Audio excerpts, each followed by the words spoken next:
ये वसीम भाई आंखों का डायल देखो कितना बड़ा डायल है। ये कसूरी कबूतर का डायल देखो, आंखों का डायल, आंखें कितनी बड़ी डायल है और बारीक चोंच है इसकी, देख लो। और रिंग देख लो इसका, सही है। ये पर भी आपको दिखा रहा हूँ, पर देखो कितना प्यारा पर है इसका। ये देखो कितना प्यारा पर है, ज़्यादा सा भी गैप नहीं है, देख लो। ये देखो पर देखो कितना प्यारा, ये नर है वसीम भाई, कसूरी ये नर है, सही है। ये देख लो,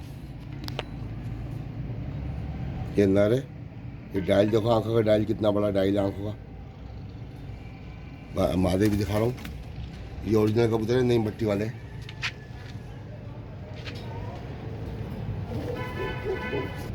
ये मादा भी दिखाओ, ये मादा के भी देख लो। ये बड़ी हड्डियों के कबूतर हैं दोनों।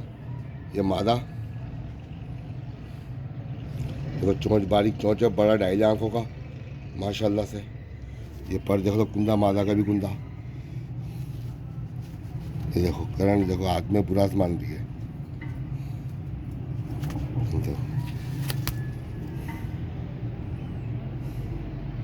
देखो गैप नहीं है मादा के परों में भी, देख लो बिल्कुल भी गैप नहीं है।